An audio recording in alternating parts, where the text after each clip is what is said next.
সুপ্রিয় দর্শক, আসসালামু আলাইকুম। কেমন আছেন আপনারা? নিশ্চয়ই ভালো আছেন। আজকের ভিডিওতে আপনাদের সবাইকে স্বাগত জানাচ্ছি। আজকে আমি আপনাদের সাথে শেয়ার করব বাচ্চাদের গলায় খাবার আটকে যাওয়া বা বমি হওয়া বা শ্বাসকষ্টের জন্য বাবা মায়ের যে ভুলগুলো দায়ী। চলুন জানাই কোন ভুলগুলো আমরা করে থাকি। বাচ্চারা খাবার খাওয়ানোর সময় প্রচণ্ড, বাচ্চা নয়, এটা সকল বাচ্চাই, ছোট বড় সব বাচ্চাই খাবার খাবে না। খাবার খাওয়াতে ভীষণ জোর জবরদস্তি করতে হয়, বাবা মাকে প্রচুর সময় দিতে হয়। দেখা যায় যে বাবা মায়ের দিনের একটা বড় অংশই চলে যায় বাচ্চাদেরকে খাবার খাওয়ানোর পেছনে।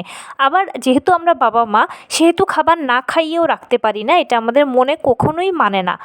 তো বাচ্চারা যদি প্রপারলি খাবার না পায় বা খাবার না গ্রহণ করে, তাহলে কিন্তু পুষ্টি অপূর্ণতা থেকে যাবে। আর বাচ্চারা যদি প্রপার পুষ্টি না পায়, তাহলে তাদের রোগ প্রতিরোধ ক্ষমতা তৈরি হবে না। বাচ্চার যে বয়সে যেরকম ডেভেলপমেন্ট গ্রোথ হওয়ার দরকার, সেটা হবে না। তাই কি করতে হবে? বাচ্চাকে খাবার খাওয়াতে হবে। এখন খাবার খাওয়ানোর সময় বাবা মায়েরা যে ভুলগুলো করে থাকি, যে ভুলের কারণে অনেক সময় বাচ্চা দেখা যায় শ্বাসকষ্টের মতো হয়ে যায়, নাকে মুখে বমি হয়, এছাড়াও দেখা যায় বাচ্চার গলায় খাবার আটকে যায় বা একটা খারাপ পরিস্থিতি তৈরি হয়, সেটার মধ্যে অন্যতম কারণগুলো হচ্ছে বাচ্চাকে জোর করে খাবার খাওয়ানো। বাচ্চা খাবার খেতে চাইছে না, জোর করে আপনি বাচ্চাকে খাবার খাওয়াচ্ছেন, এটা কখনোই করবেন না। ধীরে ধীরে সময় নিয়ে আস্তে আস্তে ধৈর্য ধরে বাচ্চাকে খাবার খাওয়াবেন। একটা কথা নিজেকে এটা বলে সবসময় বোঝাবেন যে সে এখন বাচ্চা আছে, সারা জীবন থাকবে না। সারা জীবন আপনি বাচ্চাকে তাকে খাওয়াবেন না হাতে করে। একটা নির্দিষ্ট সময় পরে সে নিজেই খেতে শিখে যাবে। সেজন্য অবশ্যই এই সময়টাকে আপনাকে ধৈর্য রাখতে হবে, আস্তে আস্তে খাবার খাওয়াতে হবে। দ্বিতীয় যে কারণটা, সেটা হচ্ছে বড় বড় গ্রাসে খাওয়ানো।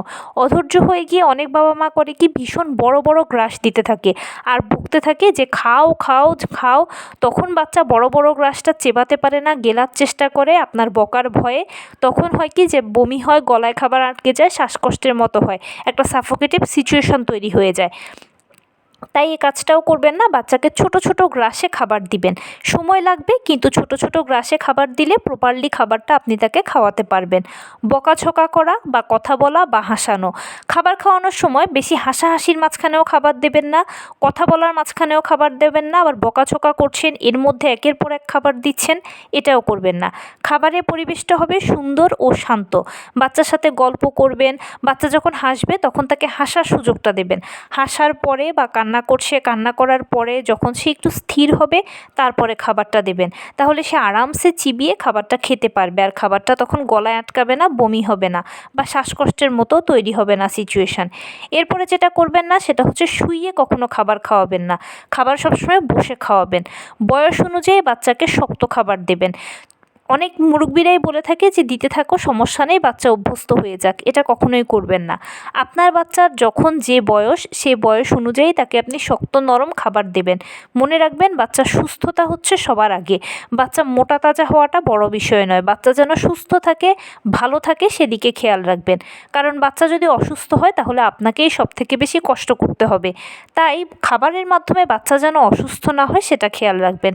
আর ফাইনালি যেটা করবেন না, সেটা হচ্ছে বাচ্চাকে অমনোযোগী করে খাবার খাওয়াবেন না। যেমন মোবাইল দেখানো, টিভি দেখানো বা কিছু দেখে অমনোযোগী করিয়ে রাখা, তারপরে একের পর এক খাবার খাওয়াতে থাকা, এটা কখনোই করবেন না। বাচ্চা খাবার যখন মনোযোগ দিয়ে খাবে, তখন সে খাবারের স্বাদটা বুঝবে, কী খাচ্ছে সে সেটা জানতে পারবে, বুঝতে পারবে, এবং এর মাধ্যমে সে নিজে নিজে খাবারের প্রতি আগ্রহ তৈরি হবে। ফাইনালি যেটা বলবো, সেটা হচ্ছে অবশ্যই যেহেতু আমরা বাবা মা, তাই আমাদেরকে ধৈর্য ধারণ করতে হবে, সময় দিতে হবে, সময় নিতে হবে। ধীরে সুস্থে বাচ্চাকে খাবার খাওয়াবেন, ছোট ছোট গ্রাসে খাবার খাওয়াবেন। খাবার খাওয়ানোর সময় বিভিন্ন ধরনের গল্প করবেন, কথা বলবেন, খাবারটা সম্পর্কে জানাবেন। বাচ্চাও আপনার সাথে রেসপন্স করবে, কখনো কথা বলবে, কখনো হাসবে, কখনো কান্না করবে। হাসি, কান্না, কথা বলা সব সিচুয়েশান শেষে যখন বাচ্চা ঠান্ডা হবে, তার যখন একটু ধীরস্থির হবে, তখন অল্প অল্প করে খাবারটা দেবেন। তাহলেই দেখবেন যে বাচ্চা আনন্দ করে খাচ্ছে, আর যতটুকু আপনি খাবার নিয়েছেন প্রপারলিটাই আপনি দিতে পারছেন। তো এই ছিল আজকের ভিডিও। কেমন লাগলো বলুন? যদি ভালো লেগে থাকে ও হেল্পফুল হয়ে থাকে, তাহলে প্লিজ লাইক, কমেন্ট, শেয়ার করতে একদম ভুলবেন না। আর সেই সাথে আমার চ্যানেলটিকে সাবস্ক্রাইব করার বিনীত অনুরোধ রইল। পাশে থাকা বেল আইকনটি ক্লিক করে দেবেন, যেন আমি ভিডিও আপলোড করার সাথে সাথে আপনারা নোটিফিকেশান পেয়ে যান। যদি কোনো প্রশ্ন থাকে কমেন্টসে জানাবেন, আমি রিপ্লাই দেব। প্লাস যদি কোনো পরামর্শ থাকে যে কোন বিষয়ের উপরে ভিডিও বানালে আপনারা উপকৃত হবেন, সেটাও জানাবেন। আমি আপনাদের পছন্দের সর্বোচ্চ প্রায়োরিটি দেব। ভালো থাকবেন, সুস্থ থাকবেন। আসসালামু আলাইকুম।